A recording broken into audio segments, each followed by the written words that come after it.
새해를 맞아서 양력, 음력, 새해를 맞아서 우리가 2월까지 올해 우리가 해야 되는 일, 주님의 일, 하나님의 일, 사명이라고 우리가 표현합니다. 한 단어로. 그 일들을 우리가 어떤 마음, 어떤 태도, 어떤 생각 가지고 감당하는 것이, 또 감당해야 그것을 감당할 수 있는지, 여러분 여러 말씀으로 나누는데 오늘 특별히 이 여호수아서 이스라엘 백성을 가나안 땅에 들어가게 하는 중차대한 업무를 맡았던 여호수아에게 주신 말씀을 통해서 다시 한번 우리가 말씀을 되새겨보고 생각하는 시간 갖겠습니다. 첫 번째로 오늘 본문에 생각할 건 이겁니다. 사명자보다 명령자, 이렇게 제가 말을 붙였습니다. 사명자보다 명령자가 더 중요하다는 거죠. 여러분, 사명이라는 말을 한자어로 풀이하면요, 심부름 사자의 목숨 명자입니다. 그래서 심부름하는 목숨이라는 뜻이라고 합니다. 심부름 사자, 목숨 명자. 소명이라는 말도 알고 계시죠? 부를 소자의 목숨 명자. 그래서 부름받은 목숨이다, 이런 뜻이죠. 그래서 여러분, 심부름을 위해서 부름받은 심부름을 위한 목숨, 심부름하는 목숨, 부름받은 목숨. 그래서 소명이나 사명은 사실은 불가분의 관계고 비슷한, 뗄 수 없는 것입니다. 왜 부르셨겠습니까? 그냥 뭐 심심해서 부르신 게 아니라 소명, 부르신 이유는 사명, 뭔가 심부름을 시킬 게 있으니까 부르신 거 아니겠습니까? 그래서 소명이나 사명이나 같은, 우리가 뜻을 갖습니다. 근데 여러분, 지금 제가 왜 뜻풀이를 해드렸냐면 사명이나 소명이나 심부름하는 거 아닙니까? 그죠? 사명이나 소명이나 심부름하는 것입니다. 부르시는 것도 뭔가 시키시기 위해서 부른다고 그랬잖아요.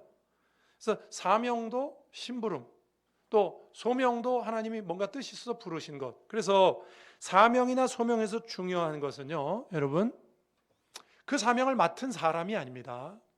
그 명령을 주신 분입니다. 심부름하려고 불렀고, 그렇죠? 심부름하는 목숨, 심부름하려고 소명, 부르신 거니까 그 말 속에는 먼저 부른 분이 계시다는 거잖아요. 그렇죠? 우리가 한 게 아니죠. 우리는 가만히 있는데 그분이 우리를 불러서 뭔가 심부름 시켰다는 얘기 아니에요. 그렇죠?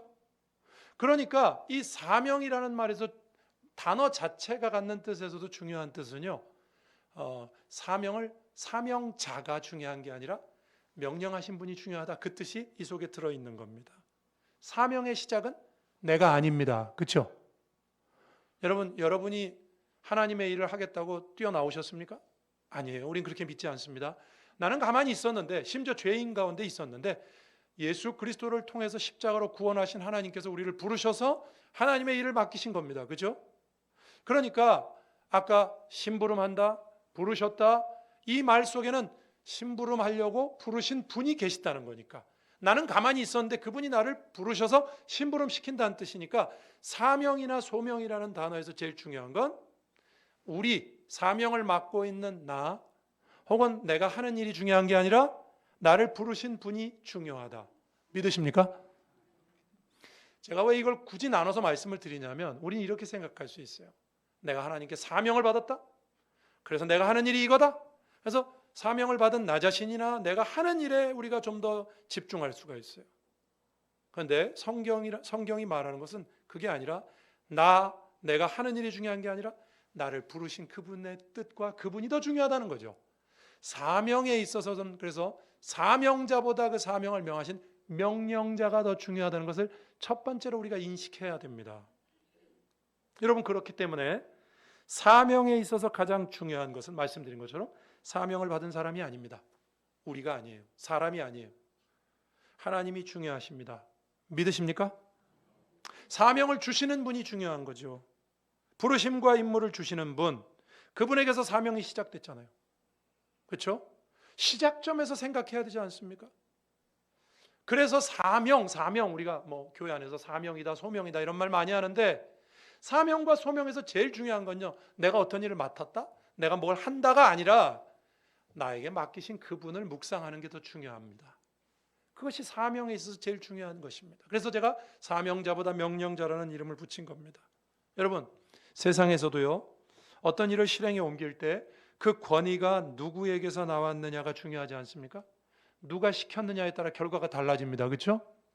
회사에서도 내 바로 위에 과장님이 나에게 일을 시켰느냐, 이 회사의 오너인 사장님이 나에게 일을 시켰느냐에 따라서 결과는 달라집니다. 과장님이 시킨 일은 어느 정도 진행되다가 더 높은 사람에게 맡길 수 있어요. 그죠? 그러나 그 회사를 운영하고 창업한 사장님이 시킨 일은 적어도 그 회사 안에서 누구도 막을 자가 없잖아요. 그렇죠? 누가 일을 시켰느냐에 따라서 세상에서도요, 그 일의 결과가 달라집니다. 자, 그런데 우리에게 사명을 맡기신 분이 하나님이십니다. 누가 우리의 사명을 맡겠습니까? 아무도 막을 수 없다는 것입니다. 그래서 우리가 사명을 생각할 때 하나님을 생각하면요, 이런 마음이 든다고요. 누구도 나에게 주어진 하나님의 사명을 막을 수 없다. 여러분 그렇게 고백하십니까? 오늘 1절 말씀에 이렇게 시작됐죠. 여호와의 종 모세가 죽은 후에 여호와께서 모세의 수종자 눈의 아들 여호수아에게 말씀했다. 여기 여러분요, 모세를 여호와의 종이라고 말했고요, 여호수아는요 좀 길게 말했지만 모세의 수종자 눈의 아들 여호수아, 모세의 종이에요. 1절에 뭐라고 표현하고 있냐면 모세는 여호와의 종이었다. 여호수아는 모세의 종이다. 모세는 하나님의 종이었다. 여호수아는 인간의 종이었다. 이렇게 말하는 거잖아요. 그죠? 이 말씀만 보면 여러분 여호수아를 떨어뜨리려고 하는 말입니까? 격을 낮추려고 하는 말입니까? 아니에요. 사실 제가 언젠가도 설교 말씀드렸지만 신명기에도 나오고 민수기에도 나오고 여호수아는 독특한 리더십을 가졌다 그랬죠. 예? 하나님과 대면해서 직접 소통했던 사람이에요. 그죠? 모세는 대단한 사람입니다. 그 누구도 그 이후에 모세와 같은 선지자 없었다 그랬잖아요. 그에 비하면 여호수아는 한 급수 떨어지죠. 인간적으로. 그래서 모세 시종이라고 그런 겁니다. 근데 여기서 여러분 하나님의 종, 사람의 종 이렇게 표현한 건요, 여호수아를 떨어뜨리려고 이렇게 쓴 게 아닙니다. 이런 뜻으로 쓴 거예요. 누가 사명을 받느냐는 사명에 있어서 중요하지 않다. 뭐 대단한 모세이든지 그 모세의 종 여호수아든지 쓰시는 분은 누굽니까? 하나님이 쓰잖아요. 하나님이. 그러니까 오늘 본문에도 나오잖아요. 하나님께서 두려워하는 여호수아에게 야 두려워하지 마라. 모세를 누가 썼냐? 내가 썼다. 모세가 아니다. 마찬가지다. 네가 모세보다 못하다고 생각하고 모세의 시종에 불과하지만 나하고 직접 소통하는 건 아니지만 내가 너를 쓸 거다. 그래서 내가 너로 하여금 이 백성을 가나안 땅에 들어가게 할 것이다. 그거를 말씀하기 위해서 1절에 하나님의 종, 모세의 종을 비교하고 있는 거예요. 누구의 종이냐? 어떤 능력을 가진 자 중요하지 않다는 거죠. 쓰시는 분이 중요하다. 믿으십니까? 여러분 우리도 뭐 재능이 있냐 없냐 이게 중요한 게 아니에요. 하나님이 쓰시면 돌덩이를 통해서도 외치게 하신다 그랬잖아요. 아무 쓸모없는 것을 통해서도 하나님 영광 받으십니다. 하나님이 쓰시는데 누가 맡겠어요? 그러나 아무리 유능해도 하나님이 안 쓰시면 별 볼 일 없는 것입니다. 그걸 보여주는 거예요. 사명 감당은요 여러분 개인기에 달려있지 않습니다. 개인의 우월함에 달려있지 않습니다. 하나님께 달려있는 줄로 믿으시기 바랍니다. 하나님이 명하시면 무능한 자도 사명을 감당하고요, 또 그렇지 않으면 유능한 자도 무너지고 감당할 수 없는 것이 사명인 줄로 믿으시길 바랍니다. 사명에 있어서 그래서 제일 중요한 건 사명을 받은 우리가 아니고 내가 하는 일도 아니고 나를 쓰시는 하나님이시다. 그래서 우리가 사명을 받았다 그러면요 가장 많이 묵상해야 되는 게 뭔지 압니까? 내가 이 일을 어떻게 하지? 내가 무슨 일을 받았지? 내가 어떤 은사가 있지? 목사님 저는 이 일에 은사가 없어서 잘 못할 것 같아요. 이런 게 아니라 정말 이거 하나님께서 나에게 맡기셨는가? 하나님이 맡기셨다면 그 누구도 그 사명을 거스릴 수 없는 것입니다. 심지어 나조차도. 9절에 그래서 이런 말씀이 있잖아요. 하나님이 이렇게 말씀하세요. 내가 네게 명령한 것이 아니냐. 강하고 담대하라. 두려워하지 말라. 누가 했냐는 거예요. 누가 성가대로 세웠습니까? 누가 목사로 세웠습니까? 누가 집사와 권사와 장로와 교회에서 셀리더와 이 권세, 이 권위의 자리에 누가 세웠습니까? 여러분, 사람이 세웠습니까? 하나님이 세웠잖아요. 두려워할 필요가 없다는 거죠. 내가 뭐 좀 못한다? 내가 뭐 재능이 없다? 하나님이 세웠다면 여러분 두려워할 필요가 없습니다. 사명 감당은 하나님 보고 하는 줄로 믿으시기를 바랍니다. 아까 장로님도 그런 기도했지만 나를 보고 하는 게 아니에요. 내가 가진 학력, 경력, 배경, 지식 그런 걸로 하나님의 일을 하는 게 아닙니다. 물론 그런 거 있으면 좋겠죠. 더 중요한 것, 가장 중요한 건 사명을 하나님이 주셨다. 누가 거스릴 수 있겠는가? 여러분, 우리가 이 마음만 가지면 올 한 해 우리가 주님 앞에 사명을 감당하는데 힘이 나고 그 무엇도 하나님께서 나에게 맡기신 일을 방해할 수 없다는 그 은혜 가운데 사명을 감당할 줄로 믿습니다. 여러분, 맡기신 사명은 커 보이고 나는 작아 보입니다. 그래서 인간은 주저하기 나름입니다. 주저합니다. 그러나 그 사명이 하나님께로부터 왔다. 이것만 묵상하면요, 힘이 납니다. 예? 내가 부족해도 힘이 난다고요. 여러분은 사명 앞에서 무엇을 보십니까? 나를 보십니까? 하나님을 보십니까? 사명 감당은요, 하나님께서 오늘 본문에도 이렇게 말씀하시죠. 여호수아에게, 야, 내가 너와 함께 있을 거다. 근데 하나님이 말로만 하시지 않습니다. 여러분, 하나님께서 사명자를 어떻게 쓰시는가? 참 놀라운 구절을 제가 하나 소개하겠습니다. 예레미야 1장 5절부터 10절 말씀입니다. 제가 일단 읽고 설명할게요. 보시죠. 하나님이 예레미야를 부르실 때 이렇게 말씀하세요. 내가 너를 모태에서 짓기 전에 너를 알았고 내가 배에서 나오기 전에 너를 성별하였고 너를 여러 나라의 선지자로 세웠노라 하시기로 내가 이르되 슬프도소이다 주 여호와여 보소서 나는 아이라 말할 줄을 알지 못하나이다 하니 여호와께서 내게 이르시되 너는 아이라 말하지 말고 내가 너를 누구에게 보내든지 너는 가며 내가 내게 무엇을 명령하든지 너는 말할지니라. 너는 그들 때문에 두려워하지 말라. 내가 너와 함께 하여 너를 구원하리라. 나 여호와의 말이니라 하시고 여호와께서 그의 손을 내밀어 그 입에 대시며 여호와께서 이르시되 보라 내가 내 말을 내 입에 두었노라. 보라 내가 오늘 너를 여러 나라와 여러 왕국 위에 세워 내가 그것들을 뽑고 파괴하며 파멸하고 넘어뜨리며 건설하고 심게 하였느니라 하시니라. 참 놀라운 건요, 하나님이 하나님 사람들 부를 때 하시는 말이 똑같아요. 여호수아를 부를 때 했던 말과 이거 예레미야를 부르실 때 하는 말인데요, 이 예레미야 부르실 때 하는 말 중에 놀라운 사실이 이겁니다. 하나님이 뭐라고 하시냐면, 여기 내가 너를 언제 불렀냐면 너를 모태 짓기 전에 너를 알았고 내가 배에서 나오기 전에 너를 성별해서 선지자로 세웠다 그래요. 여러분, 세상 모든 것에는 이유가 있다 그런 말이 있죠. 여러분, 하나님께서 여러분을 어떤 일에, 크고 작은 하나님의 사명을 맡겨서 어떤 일에 세웠다. 언제부터 작정하셨을까요? 생물학적으로 오늘 본문이 뭐라고 하시는 줄 아십니까?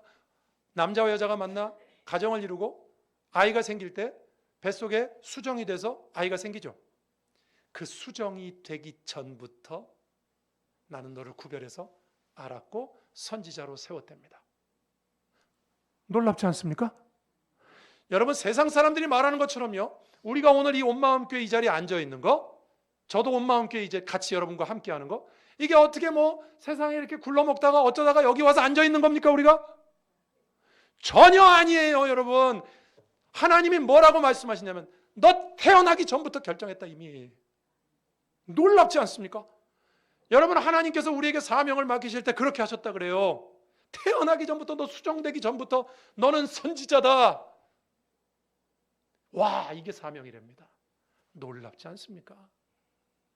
여러분, 하나님이 우리에게 그렇게 일을 맡기셨어요. 오늘 우리가 이 자리에 있다? 우리가 하나님 앞에 어떤 일을 한다? 이런 마음을 갖잖아요. 그러면 여러분, 우리가 세상에서, 직장에서도 그렇고 가정에서도 그렇고 무슨 일을 하든지 정말 힘있게 감당할 수 있어요. 내가 오늘 어쩌다가 이 일을 하고 있는 게 아니라 하나님 맡기셨다. 9절 말씀에 아까 이런 말씀이 있었어요. 두려워하고 저는 아이입니다. 말할 줄 몰라요. 그랬더니 하나님이 이렇게도 말해요.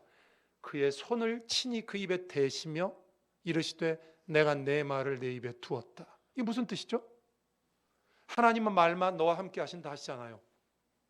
왜 우리가 나에게 명령하신 하나님을 묵상해야 되는가? 그 하나님이 친히 함께 하시잖아요. 선지자에게 제일 중요한 게 입이잖아요. 말이잖아요. 그 손을, 하나님의 손을 친히 가져다 대시면서 내가 내 입에 말을 준다.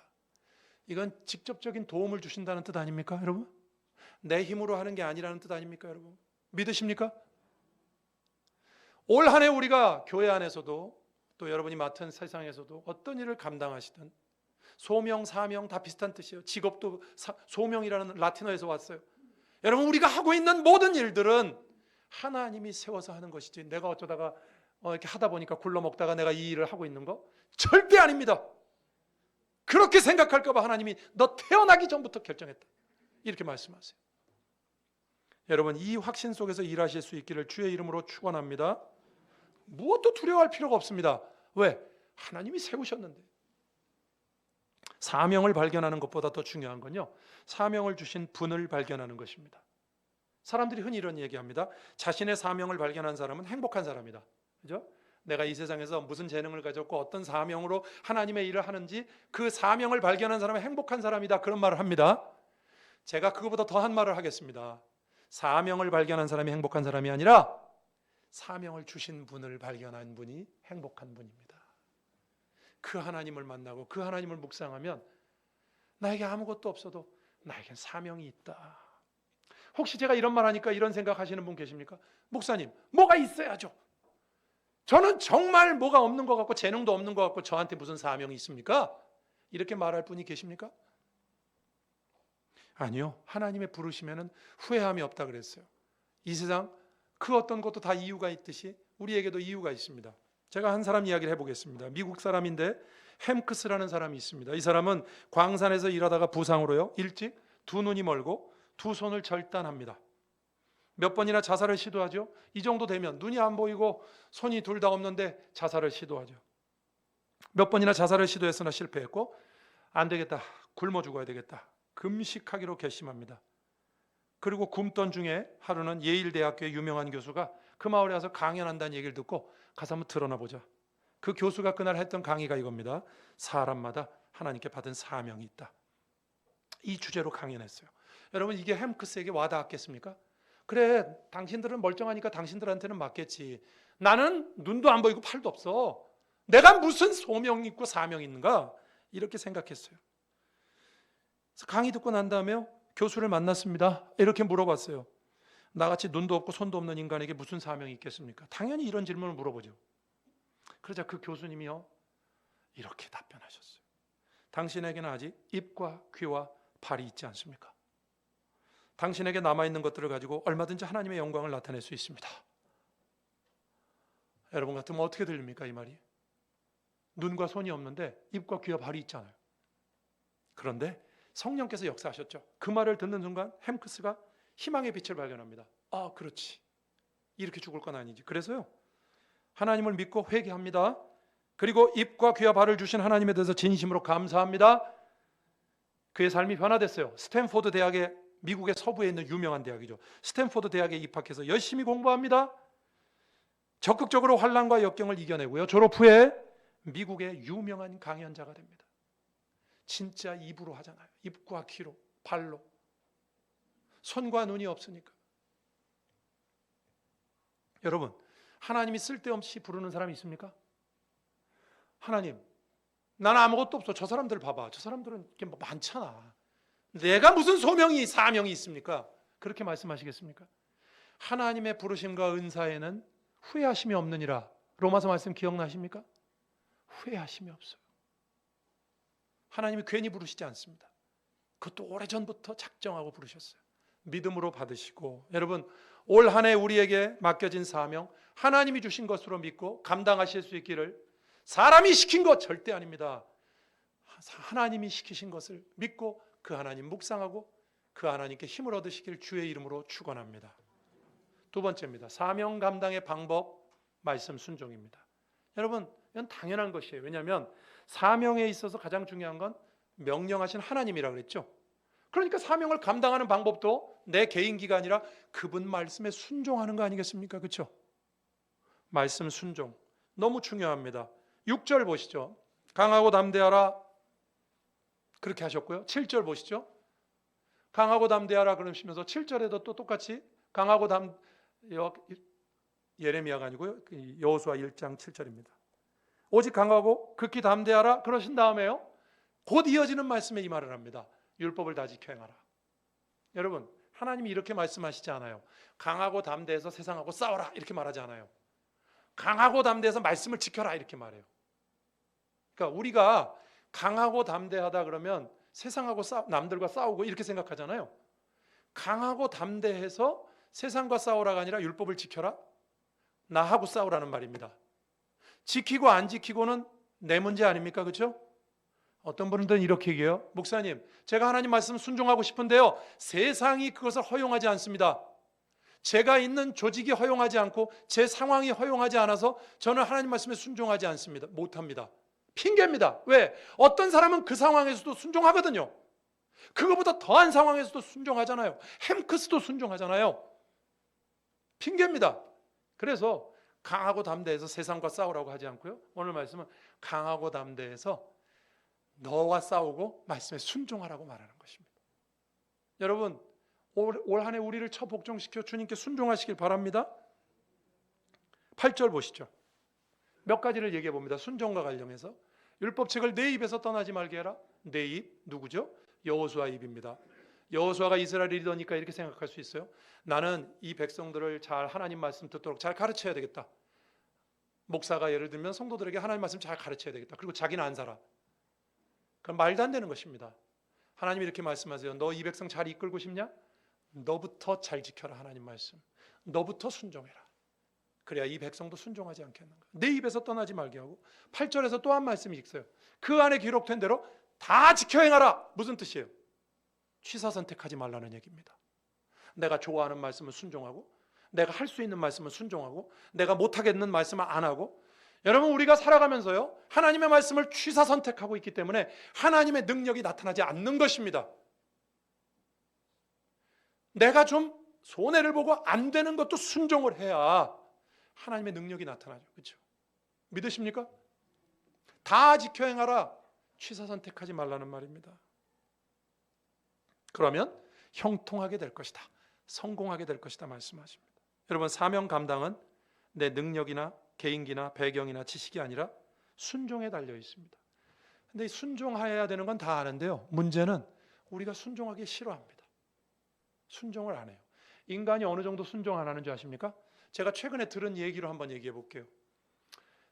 제가 목사인데 여러분에게 TV 프로그램을 하나 소개하겠습니다. 지난주에 했던 유퀴즈에 김의신 박사라는 분이 나왔거든요.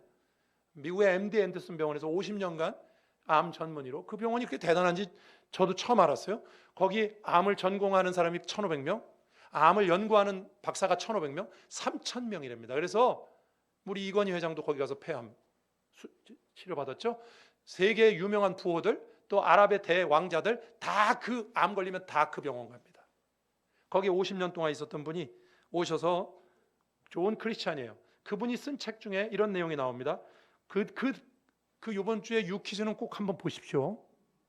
여러분에게 도움이 됩니다. 그분 좋은 크리스찬이에요. 극동방송에 나와서도 간증 많이 하셨어요. 그분의 책에 이런 말이 나와요. 검사 환자, 조폭 환자, 이런 말이 나와요. 검사 환자, 조폭 환자. 그날 거기서도 나왔어요. 이런 말입니다. 깡패 같은 마음을 가진 사람들이 치료가 잘 된답니다. 왜냐하면 단순하고 말 잘 듣는 사람이 암을 이긴대요. 의사의 말을 따르지 않는 사람이 못 이긴답니다. 검사 환자라는 말은 똑똑한 사람들은 자꾸 의심을 한대요. 검사처럼. 의사가 얘기를 하면 그냥 따라야 되는데 저렇게 해서 될까? 이렇게 안 한대요. 의사가 시킨 대로 잘 안 한대요. 조폭 환자는, 조폭들은 무조건 그런 사람이 더 잘 낫는데요. 그분의 워딩을 제가 그대로 읽어볼게요. 자기 일을 즐기는 사람들, 그리고 배짱이 좋은 사람들, 이런 사람들은 병도 잘 안 걸리고 걸려도 치료가 잘 돼. 그러니까 깡패 같은 마음을 가진 사람들이 치료가 잘 되는 건 틀림없는 거예요. 왜냐하면 그 사람들이 단순하고 의사의 말을 잘 들어요.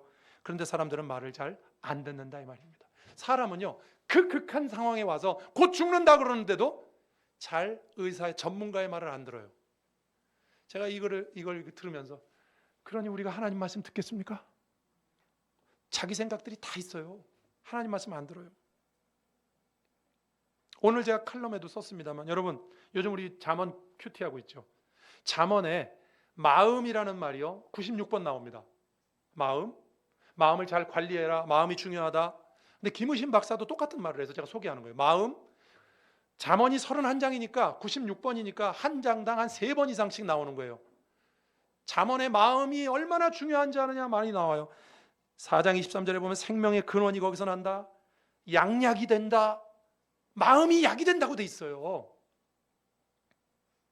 김의신 박사 여러분 꼭 한번 보세요. 그분 암을 이렇게 소개합니다. 암의 원인은 스트레스인데 사람이 스트레스 받으면 몸에서 산이 나온답니다. 산은 이렇게 녹이니까 밑으로 내려가 자꾸 장으로 가가지고 장에 있는 200조가 되는 유익균, 유해균이 있는데 유익균을 다 죽인대요. 그러면 유해균만 살아남으니까 얘네들이 온몸으로 퍼집니다. 그래서 온몸에 장기가 가서 염증을 일으키는 게 암이래요. 그래서 암의 원인이 스트레스래요. 근데 이분이 이런 얘기를 합니다. 사람이요, 적극적인 마음, 감사하는 마음, 긍정적인 마음을 가지면요, 여러분 엔돌핀 들어보셨죠? 엔돌핀의 4,000배가 넘는 다이돌핀이라는 호르몬이 우리 몸에서 나온대요. 이 의학으로 증명이 됐어요. 마음이 그렇게 중요해요. 근데 잠언 얘기를 제가 왜 했냐면요, 하나님이 뭐라고 하시는 줄 압니까? 너희 마음까지 순종하라 그러는 거예요. 우리 행동만이 아니라 우리 마음도 순종하래요. 우리 마음도 좋은 마음, 그리스도인다운 마음, 하나님이 원하시는 마음, 감사하는 마음, 마음부터 잘해야, 마음부터 순종하고 우리 삶을 순종할 때 우리 몸도 건강화됩니다. 어떻게 생각하십니까? 이렇게 하나님 앞에 순종하는 것이 옳은 일인데도 불구하고, 순종이 이렇게 복된 일인데도 불구하고 인간은 순종하기를 싫어해요. 하나님 말씀 안 듣잖아요. 저도 이렇게 생각해 봅니다. 왜 하나님이 일주일마다 나와서 쉬고 주일 성수하라고 했을까? 이유가 있겠죠. 이유가 있겠죠. 나는 바빠 죽겠는데 주일 성수 어떻게 해? 근데 하나님이 일주일마다 아무리 바빠도 꼬박꼬박 쉬라는데 이유가 있겠죠. 그거를 깨뜨리면 저는 이렇게 생각해요. 우리 몸의 균형도 깨진다고 생각해요. 일주일에 한 번씩은 쉬어지도록 하나님이 만들었는데, 그래서 우리 보고 야, 일주일에 한 번씩 꼭 나와서 주일 성수해라, 다 세상 일 놓고 주의 일을 해라, 이렇게 했는데 그거 안 하니까 우리 몸이 아파요. 이렇게 얘기하면 좀 심각해지잖아요. 성경은요, 저는 놀랍지도 않아요. 김의신 박사 얘기가 놀랍지도 않아요. 왜? 하나님은 오래전부터 말씀하셨어요. 잠언에 네 마음부터 순종해라. 마음도 순종하고 삶도 순종하고 하나님 말씀에 순종해라. 우리가 마음보를 잘 쓴다 그러잖아요. 세상 말로. 여러분, 오늘 말씀을 정리합니다. 여러분, 우리가 올 한 해 사명자로 살 겁니다. 사명에 있어서 제일 중요한 건, 누가 여러분에게 사명을 맡겼다고요? 하나님. 그것만 생각하면 걱정될 게 없어요. 누가 까불겠어요? 죄송합니다, 이런 표현을 써서. 하나님이 나와 함께 하시는데 누가 나의 앞을 막겠어요? 하나님이 명하신 것입니다. 그러면 우리는 할 게 하나밖에 없어요. 여러분 다 재능이 없어도 됩니다. 이건 할 수 있잖아요. 하나님 말씀에 무조건 순종하세요. 목사의 말에 순종하라는 게 아닙니다. 하나님의 말씀에 무조건 순종하세요. 내 마음까지도. 그럴 때 우리 몸도 건강하고 우리의 사명도 하나님 앞에 이루어질 줄로 믿습니다. 기도하겠습니다. 오늘 말씀 생각하면서 주님, 저희에게 사명을 주신 하나님 바라보면서 순종케 해달라고, 전 순종하는데 참 더딥니다. 하나님 순종케 해달라고 기도하겠습니다. 하나님 아버지 감사합니다. 오늘도 주님 앞에 이렇게 나와 예배드립니다. 하나님의 귀한 백성들 붙잡아 주시고 은혜 주셔서 아버지 하나님 믿음으로 주님 바라보고 주님을 섬기며 주님의 뜻을 따르는 귀한 백성들 되게 하옵소서. 맡겨주신 사명 앞에 하나님 맡기신 분을 생각하고 주의 말씀에 순종하고 무조건 따름으로 우리가 이 땅에서도 주의 의를 이루는 귀한 하나님의 교회와 성도들 되게 해 주옵소서. 사명을 허락하신 하나님, 순종케 해 주시고 주님의 뜻을 따를 때 저희들은 이 땅에서도 주님의 의를 이룰 줄로 믿습니다. 믿음으로 살아가게 해 주옵소서. 예수님 이름으로 기도합니다. 아멘.